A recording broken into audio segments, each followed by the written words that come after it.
Human মেটাপলিউমো virus বা HMPV যে ভাইরাসটার জন্য আজকে মিডিয়া এত তোলপাড় শুরু করেছে, এত মানুষের মধ্যে ভয়, ভীতি, আতঙ্ক তৈরি করছে।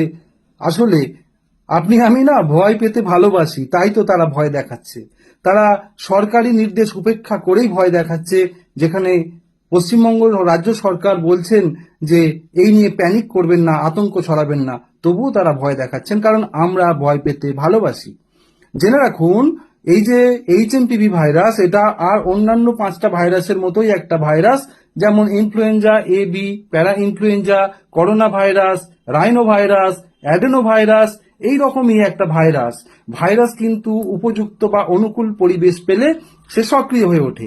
আর এই যে সিজন চেঞ্জের সময়, যেমন ধরুন এবার শীত থেকে আস্তে আস্তে বসন্তের দিকে আমরা এগোচ্ছি, তাহলে এই যে সিজন চেঞ্জের সময়, এই সিজনাল চেঞ্জের সময় সিজনাল ভাইরাস তো আসবেই। আর ভাইরাস ব্যাকটেরিয়ার আক্রমণ এ তো আমাদের প্রাত্যহিক ঘটনা।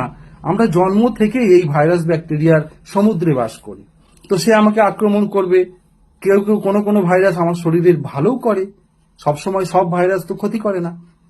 যে সমস্ত মানুষের ইমিউনিটি পাওয়ার কম, 5 বছরের কম বা শিশু, 60-65 বছরের ঊর্ধ্বে বৃদ্ধ, যাদের এইডস বা HIV আছে, যাদের সুগার আছে আনকন্ট্রোলড, যাদের ক্যান্সার আছে, তাদের এই ভাইরাসটা আক্রমণ করতে পারে।